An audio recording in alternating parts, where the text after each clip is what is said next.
Ya, live.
Bismillahirrahmanirrahim.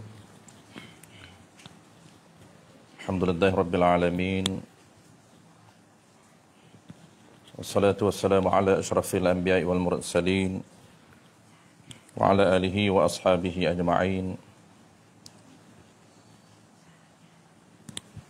Allahumma salli wa sallim ala sayyidina Muhammadin al-Fatih lima ughliqa والخاتم لما سبق ناصر الحق بالحق والهادي إلى صراط مستقيم وعلى آله وأصحابه أجمعين.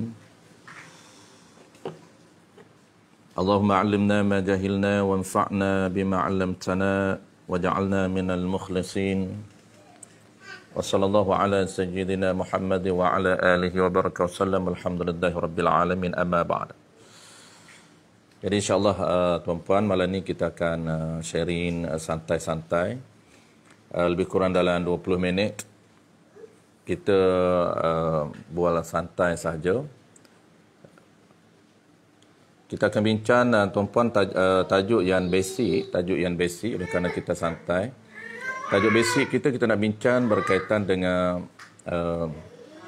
ilmu yang perlu kita dahulukan berbanding dengan ilmu-ilmu lain, ataupun dalam bahasa mudah tuan-puan kita nak bincang santai malam ni, iaitu keperluan asas yang menjadi keperluan utama dalam bidang pengajian.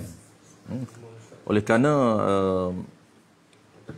ramai yang masih lagi bela, orang panggil masih lagi tak tahu sebenarnya apa yang perlu dia belajar. Apabila dia tak tahu keperluan yang perlu dia dahulukan ataupun keperluan ilmu yang perlu dia dahulukan, maka menyebabkan dia akan borong ataupun dia akan bedal semua ilmu. Dia tak tahu disiplin ilmu syarak yang mesti kita dahulukan berbanding dengan ilmu-ilmu lain. Ini paling asas. Walaupun ilmu ini ilmu yang asas, tuan-puan, tapi terkadang ramai kita yang terlepas pandang, yang kita tak tahu disiplin asas ilmu syara ini menyebabkan kita akan termiss ataupun akan tinggalkan ilmu-ilmu yang perlu kita dahulukan berbanding dengan ilmu-ilmu lain. Baik, itulah dalam beberapa minit saja malam ni tuan-puan, kita akan bincang santai-santai keperluan ilmu asas yang perlu kita dahulukan berbanding dengan ilmu-ilmu lain. Inilah menjadi panggil panduan asas kepada kita bagi newbie ataupun orang-orang yang baru untuk mencari ilmu ataupun baru berjinak dengan agama ini. Inilah dia panduan asas tuan-puan untuk kita dahulukan ataupun ilmu asas untuk kita dahulukan berbanding dengan ilmu-ilmu lain. Inilah disiplin ilmu syara yang mesti kita follow, yang jangan kita skip, menyebabkan kita kesan yang sangat besar tuan-puan. Kalau kita skip panduan asas ini, ilmu asas ini, ilmu yang perlu kita dahulukan ini, menyebabkan kesan dia sangat besar kepada ibadat kita, kepada akidah kita, dan kepada keseluruhan kehidupan kita di sisi agama. Sebab itulah kita insya-Allah malam ni lebih kurang 20 minit tuan-puan buat santai kita nak bincang secara ringkas tajuk yang ringan tuan-puan, berkaitan dengan ilmu yang perlu kita dahulukan berbanding dengan ilmu-ilmu lain.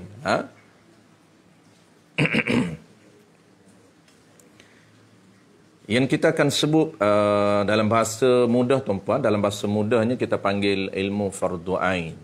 Terkadang ilmu fardu ain ini dia familiar, dia famous, tetapi orang tak tahu sebenarnya dia punya pendetailan ataupun jenis-jenis ilmu yang termasuk dalam ilmu fardu ain.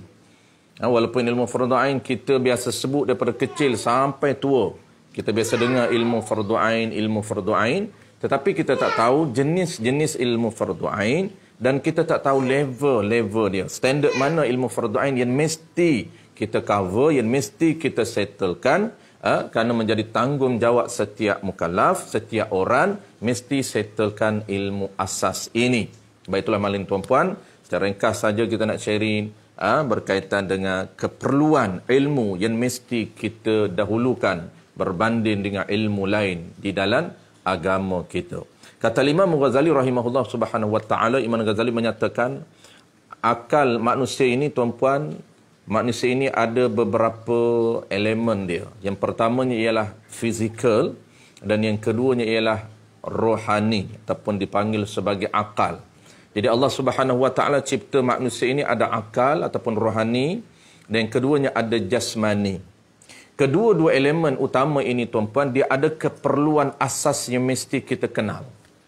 Keperluan asas yang mesti kita tahu, yang mesti kita kenal dan wajib ataupun mesti kita dahulukan keperluan asas ini berbanding dengan kehendak ataupun kemahuan kita. Tubuh badan kita tuan-puan, tubuh badan kita ataupun jasmani kita ini, dia ada keperluan asas yang mesti kita dahulukan, yang mesti kita beri. Ada makanan asas yang mesti kita beri. Berbanding dengan keperluan dan kehendak lain. Begitu juga rohani kita, akal kita. Akal kita tuan-puan, kata Imam Ghazali rahimahullah ta'ala, makanan asas akal kita ialah ilmu. Dan ilmu apa makanan asas kita ialah ilmu syara'. Dia panggil ilmu syara'. Ilmu syara' ialah makanan asasi akal kita ataupun rohani kita. Sebab itulah kita nak kena tahu apa dia keperluan asas yang diperlukan oleh akal yang mesti kita utamakan berbanding dengan ilmu-ilmu lain.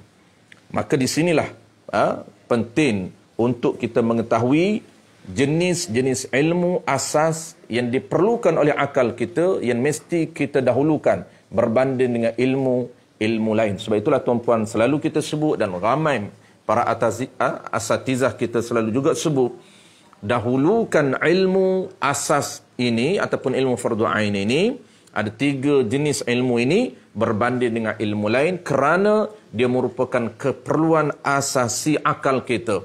Dia keperluan basic akal kita, minda kita ataupun rohani kita. Apa dia keperluan, apa dia ilmu asas ini tuan-puan? Ada 3 sahaja yang selalu kita sebut. Yang pertamanya akal kita, rohani kita, dia memerlukan ilmu tauhid. Dia memerlukan ilmu tauhid, inilah ilmu asas. Kerana apa? kerana tanggungjawab kita dengan Allah Subhanahu Wa Taala mesti kita bereskan, iaitu bagaimana ilmu untuk mengenal Tuhan. Kena cari tuan-puan, berusahalah sebelum kita mati, settlekan, khatamkan, cover, tajuk yang ringkas, yang asas berkaitan dengan ilmu mengenal siapa Tuhan kita. Ini ilmu yang paling basic dan termasuk di dalam salah satu daripada 6 soal kubur tuan-puan. Soal muka nangkir yang akan kita berdepan dengan soalan dalam kubur nanti. Salah satunya ialah man rabbuka. Soalan yang pertama ialah soalan berkaitan dengan siapa Tuhan kita. Sebab itulah kita kena berusaha mengikut sistem yang ditinggalkan oleh para ulama kita. Kalaulah kita tak ikut sistem, maka tak akan dapat target kita. Tak akan capai kita punya target kita untuk mengenal ataupun untuk faham tentang ciri-ciri ketuhanan yang disebut oleh para ulama kita. Sebab itulah asasnya kita mesti tahu jenis ilmu, ada 3 jenis ilmu, dan kita mesti tahu setiap jenis ilmu itu ada target yang perlu kita capai.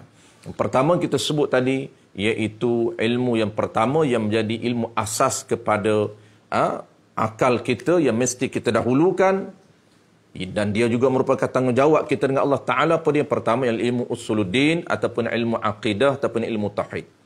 Apa target yang kita nak capai dalam ilmu tauhid? Target kita tuan-puan, ilmu tauhid ini target kita ialah untuk mengenal Allah Subhanahu Wa Taala melalui maklumat yang kita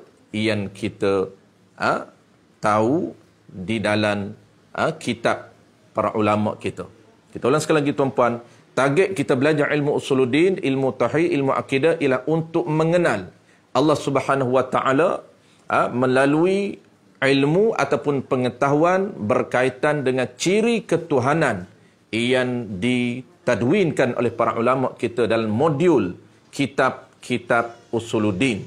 Bermakna tuan-puan, cara pelaksanaan kita untuk capai target ini mesti kita melalui ataupun mesti kita settle, mesti kita hadam, mesti kita khatam, mesti kita cover keseluruhan topik ataupun tajuk berkaitan dengan ciri ketuhanan yang ada di dalam kitab tauhid. Paling basicnya tuan-puan, 13 ciri ketuhanan yang ada dalam kitab tauhid kita cuba settlekan. Kenapa? Kerana untuk capai target kita, untuk tahu ataupun mengenal ataupun faham berkaitan dengan ciri ketuhanan yang ada pada Allah Subhanahu Wa Taala. Itulah dia dipanggil ilmu tauhid. Basic dia tuan-puan. Tidak memadai kita faham secara umum tanpa memahami secara detail, secara terperinci berkaitan dengan ciri-ciri ketuhanan melalui metodologi yang dirumus oleh ahli sunnah ataupun ahli sunnah wal jamaah. Yang kedua, jenis ilmu yang kedua ialah ilmu fiqh. 3 jenis ilmu ni tuan-puan termasuk dalam hadis Nabi yang Nabi menyatakan talabul ilmi faridatun ala kulli muslim wa muslimah.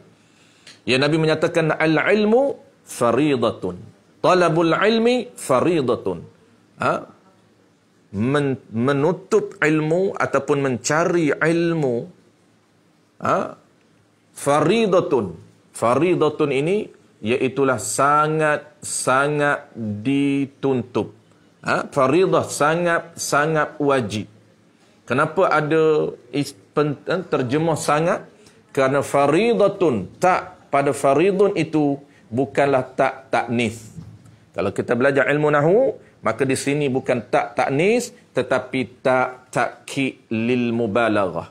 Nabi nak menyatakan bersangatan wajib mencari ilmu 3 ini. Bukanlah biasa, tetapi Nabi tekankan dengan menambah tak di belakang faridun. Asal dia talabul ilmi faridun, tetapi Nabi tambah talabul ilmi faridatun. Dengan terjemahan yang tepatnya ialah talabul ilmi, berusaha mencari ilmu. Ilmu apa? Alif lan pada ilmu itu merujuk kepada ilmu syar'i, iaitu ilmu syarak yang kita sebut tiga. Yang kita sebut tiga tadi. Ilmu syarak iaitu tiga. Ilmu usuluddin ataupun ilmu akidah, yang keduanya ilmu fiqh, dan yang ketiganya ilmu tasawuf. Faridun, sangat dituntut ataupun sangat wajib ala kulli muslim wa muslimah, ke atas setiap muslim dan muslimah, ataupun ke atas tiap-tiap perempuan dan lelaki. Maknanya kewajipan ini kewajipan usuli ataupun kewajipan furu'i yang tidak akan terlepas ke atas individu perempuan ataupun lelaki. Yang keduanya tuan-puan, yang keduanya adalah ilmu fiqh, ilmu berkaitan dengan tata cara syariat kita. Dan ilmu yang ketiganya ialah ilmu tasawuf, berkaitan dengan cara untuk menjaga hati kita. Nak membersihkan sebaran penyakit hati kita. Dan yang kedua, yang keduanya, kita kena jaga anggota zahir dan combinkan dengan anggota batin. Baik, last sekali saya nak sebut tuan-puan, last sekali sebagai kesedaran kepada kita kenapa pentingnya untuk kita belajar ilmu usuluddin dan ilmu fiqh dan dikombinkan dengan ilmu tasawuf. Saya selalu sebut target ilmu fiqh ini dan target ilmu tasawuf dan target ilmu usuluddin. Setiap tiga bidang ilmu dia ada target yang jelas yang mesti kita tahu. Supaya pelaksanaannya kita tahu bagaimana pelaksanaan untuk capai target. Kalau kita tak tahu target, menyebabkan kita tak sukar untuk kita capai, ataupun kita tak akan action kita, tindakan kita tidak jelas kerana kita tak tahu apa target setiap bidang ilmu yang kita belajar. Baik. Saya selalu sebut tiga bidang ilmu ini. Antara dia yang saya selalu ulang ialah target untuk kita belajar ilmu usuluddin. Saya dah jelas tadi. Yang kedua, target untuk kita belajar ilmu fiqh. Ini sangat penting. Terkadang orang ambil mudah, tuan-puan. Orang ambil mudah tentang ilmu fiqh. Dia bermudah-mudah dengan ilmu fiqh. Sedangkan ilmu fiqh ini, tujuan dia ataupun objektif dia ataupun target yang kita nak belajar ilmu fiqh adalah cara kita nak tahu bagaimana cara untuk menjana pahala.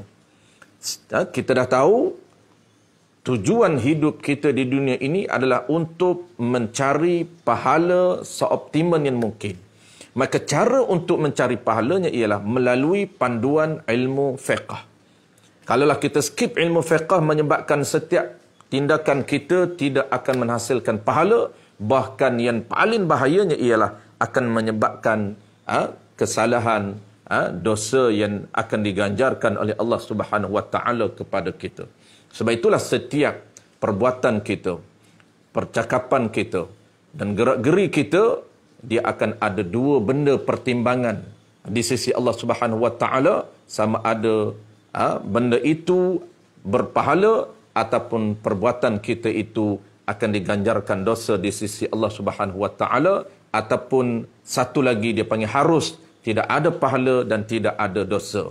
Yang harus ini selamat lagi, tetapi yang paling bahaya sekiranya tidak ada panduan asal ini, menyebabkan kita tergolong ataupun termasuk di dalam perbuatan yang dosa. Sebab itulah paling penting setiap gerak-geri kita kena ada panduan asas ilmu syariat. Ilmu fiqh ini dia panggil ilmu tata kelola ataupun tata cara setiap perbuatan kita. Kerana setiap perbuatan kita, tuan-puan, dia tidak akan terlepas dengan sistem syariat yang digubal oleh Allah Subhanahu Wa Taala. Gerak-geri kita, percakapan kita, penglihatan kita, pendengaran kita, apa saja, maka dia akan ditimban oleh Allah Subhanahu Wa Taala dengan sistem syarak yang kita selalu sebut ada 5 yang wajib, sunat, haram, harus, makruh. Itulah 5 asas yang akan menjadi penanda aras setiap perbuatan kita, penglihatan kita, percakapan kita dan sebagainya. Saya selalu sebut tuan-puan, nak menjelaskan betapa pentingnya ilmu fiqh ini, dia akan menyebabkan kita, sekiranya kita tidak ada ilmu asas ini, menyebabkan kita ataupun impaknya, kita akan membawa kepada ataupun melanggar sistem hukum hakam Allah Subhanahu Wa Taala. Mana contoh dia tuan-puan? Contoh dia apabila kita sebut sistem syariat, maka dia lengkap bermula daripada taharah sampailah sistem jenayah. Dan kita kena tahu yang basic, yang asas yang perlu kita settle, iaitu benda ataupun perbuatan yang sentiasa ataupun setiap hari kita nak guna dia. Itu yang menjadi kewajipan untuk kita tahu. Mudah saja kita nak tahu apa ilmu asas dalam fiqh yang perlu kita settle, yang perlu kita belajar. Iaitu ilmu yang kita nak guna dia. Kalaulah ilmu itu kita tak guna, tak perlu dan tak menjadi kewajipan untuk kita tahu. Contohnya tuan-puan, kita tak mengeluarkan zakat. Maka tak menjadi kewajipan kepada kita untuk mengetahui atau untuk belajar ilmu berkaitan dengan tata cara mengeluarkan zakat. Panduan berkaitan dengan zakat. Contoh, kita tak mengeluarkan zakat perniagaan. Kita hanya keluar zakat fitrah setiap tahun saja. Maka menjadi kewajipan kepada kita untuk belajar bagaimana panduan asas tentang zakat fitrah sahaja. Tidak menjadi kewajipan untuk kita belajar beberapa zakat yang lain. Zakat perniagaan, zakat emas perak, zakat buah-buahan. Tak menjadi haram ke atas kita sekiranya kita meninggalkan ilmu tersebut. Kita tak belajar pun zakat perniagaan, tak belajar zakat biji-bijirin, kita tak tanam padi, tak keluar zakat padi, maka tak haram ke atas kita meninggalkan ilmu zakat padi. Kenapa? Kerana tidak terlibat dengan kita. Yang terlibat dengan kita setiap tahun ialah zakat fitrah. Maka menjadi kewajipan kepada kita untuk mengetahui bagaimana tata cara mengeluarkan zakat fitrah di sisi syariat kita. Baik, itu contoh bagaimana kita nak tahu ilmu apa yang wajib kita belajar, ilmu apa yang wajib kita dahulukan. Sekira kita tak dahulukan, menjadi kesalahan kepada kita. Kerana kesannya amat besar. Selalu kita sebut tuan-puan, para ulama kita sebut dalam kitab Ta'lim Muta'allim fi Tariqat Ta'allum, haram ke atas orang yang meninggalkan ilmu wajib ini selagi mana belum dibereskan, selagi itulah direkodkan haram di sisi Allah Subhanahu Wa Taala. Ini dia punya impak dia sangat besar sekira kita meninggalkan 3 bidang ilmu asas ini. Kenapa? Kerana ini ilmu asas yang ditekan, yang dipaksa oleh Allah Taala untuk bereskan sebelum kita mati. Bermula daripada kita balik sampailah kita kena bereskan ilmu asas ini sekira kita nak guna dia. Sekira kita nak guna, maka kita mesti belajar. Sekira kita tak belajar, maka akan direkodkan oleh Allah Ta'ala haram setiap waktu. Itulah bahaya.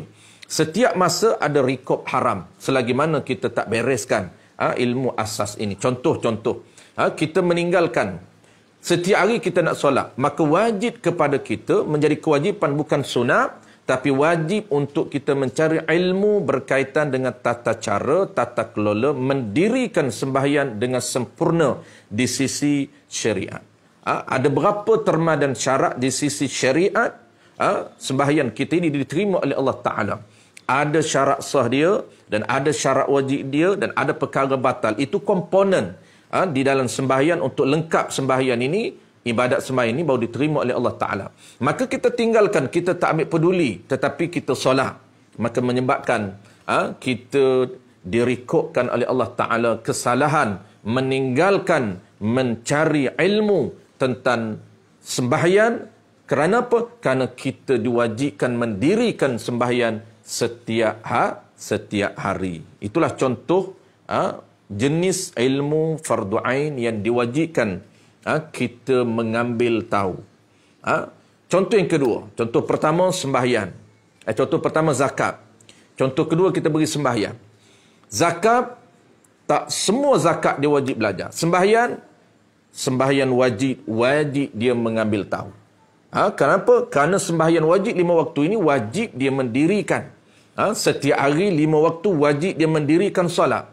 Maka terpaksa minat ke tidak dia, ataupun orang panggil ada masa ke tidak ada masa, mesti dia luangkan masa untuk mencari panduan yang lengkap, memastikan supaya ibadat sembahyang dia ini menepati dengan panduan yang ditetapkan oleh syarak.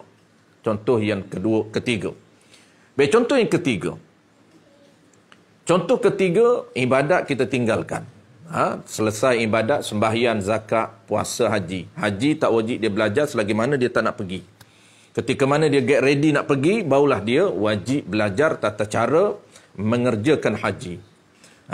Puasa di bulan Ramadan. Ketika dia nak puasa di bulan Ramadan, kerana puasa di bulan Ramadan wajib kata setiap mukallaf, maka dia wajib ambil tahu bagaimana panduan asas berkaitan dengan ibadat puasa.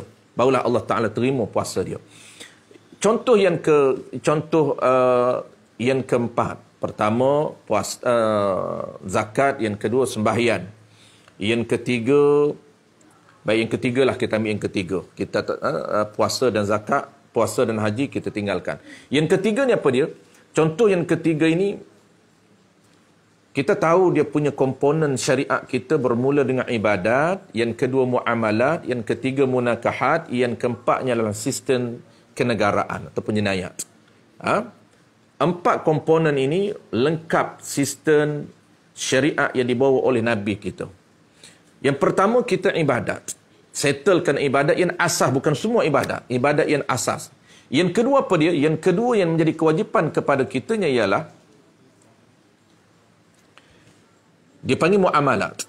Muamalat ni pengurusan harta benda sesama manusia.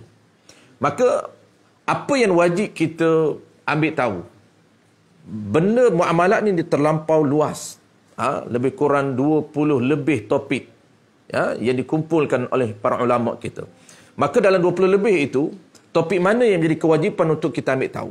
Maka topik yang kita nak guna. Contohnya, apa yang kita nak guna berkaitan dengan harta benda. Contohnya, pertama, jual beli. Sekiranya kita nak berjual beli sesama kita, menjadi kewajipan untuk kita ambil tahu panduan asas berkaitan dengan jual beli harta sesama kita. Kenapa kita wajib menjadi kewajipan kepada kita ambil tahu tentang jual beli yang sah, jual beli yang haram, jual beli yang makruh? Kerana kita terlibat dalam pertukaran barang dengan duit, ataupun barang dengan barang, ataupun harta dengan harta sesama kita. Apabila kita terlibat dengan sistem jual beli, menjadi kewajipan kepada kita untuk tahu. Kenapa? Kerana Nabi sebut al-ilmu qabla al-amal. Kita kena tahu dulu sebelum kita praktik. Sebelum kita praktikal di lapangan, sebelum kita terlibat dalam sistem jual beli, maka kita mesti ambil tahu tentang cara ataupun terma dan syarat sah di dalam sistem ataupun transaksi jual beli. Itu contoh. Kalaulah dia tak nak terlibat dalam jual beli, maka tak menjadi kewajipan untuk dia ambil tahu, tak menjadi kewajipan untuk dia belajar. Contoh yang seterusnya. Contoh seterusnya ni, dia tak nak terlibat. Contoh apa? Dia tak terlibat dalam pinjam meminjam. Dia tak terlibat dalam pajak gadai. Dia tak terlibat di dalam orang panggil apa tu, jual salam. Jual salam ni dalam bahasa kita dipanggil order. Jual order. Maka dia tak terlibat. Apabila dia tak terlibat, maka tak menjadi kewajipan kepada dia untuk ambil tahu panduan syarak yang telah digubal oleh Allah Ta'ala. Tetapi kalau dia nak terlibat dengan pinjam meminjam, dia nak kena pinjam barang orang lain, maka dia mesti ambil tahu tentang panduan ataupun ilmu berkaitan dengan terma dan syarat pinjam meminjam di dalam syariat Nabi kita. Dia ada beza di antara syariat Nabi kita dengan syariat Nabi yang lain. Sekiranya dia nak terlibat, barulah dia dia wajib ambil tahu. Tapi sekiranya dia tak terlibat, maka tak wajib dia ambil tahu. Itulah panduan asas dia. Kenapa tuan-puan? Kerana kita nak pastikan bahawa setiap perbuatan kita ini menepati dengan panduan asas, menepati dengan syariat yang telah digubal ataupun yang telah ditetapkan oleh Allah Subhanahu Wa Taala. Kenapa? Kerana setiap perbuatan kita dia ada impak, dia ada kesan di sisi Allah Subhanahu Wa Taala. Ibadat kita, ibadat sembahyang yang sah, maka akan diberikan pahala oleh Allah Subhanahu Wa Taala. Kita sedang mengumpul pahala, menjana pahala. Yang kedua, sekiranya muamalah ini sah, begitu juga jual beli kita sah, maka ada pahala di sisi Allah Subhanahu Wa Taala. Pinjan meminjam yang sah, ada pahala di sisi Allah Subhanahu Wa Taala. Dan begitu juga jual beli yang tidak sah, maka ada kesan haram di sisi Allah Subhanahu Wa Taala.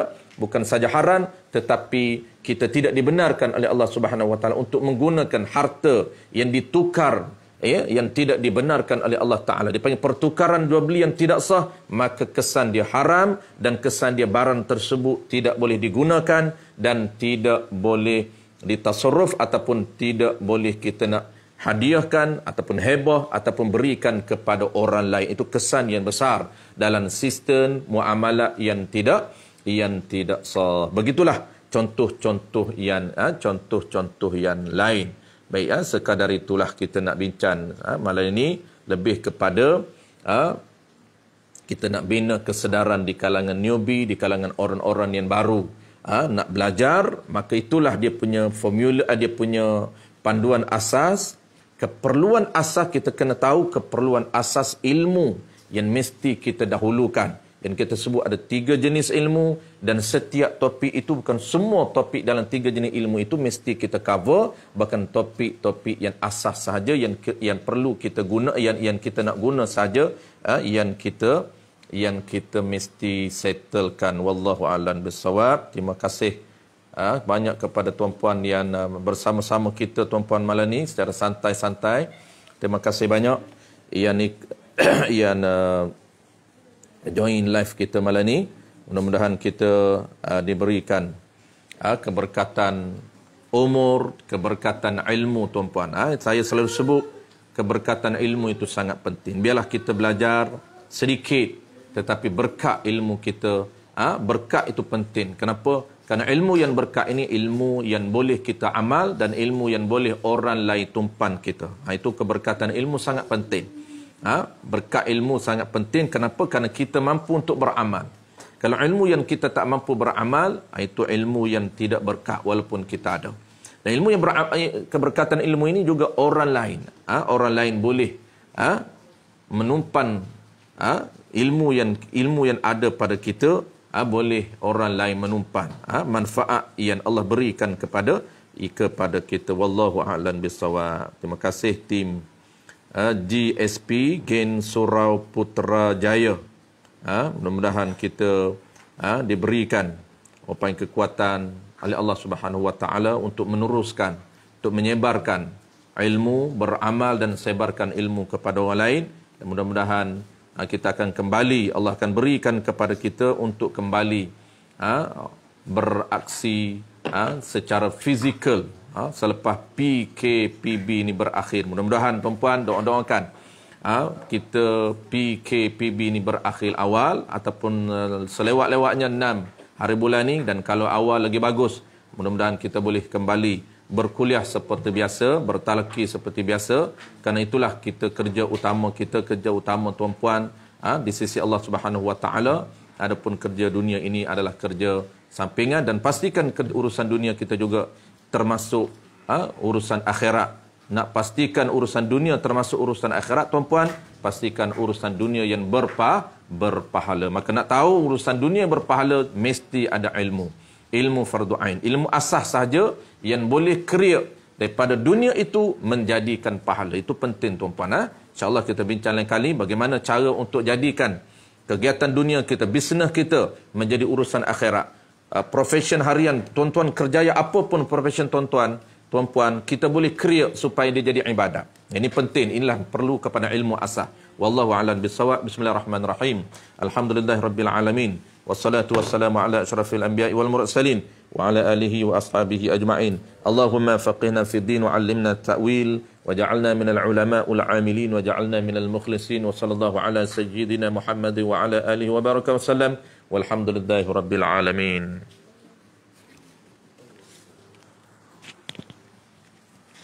Tidur.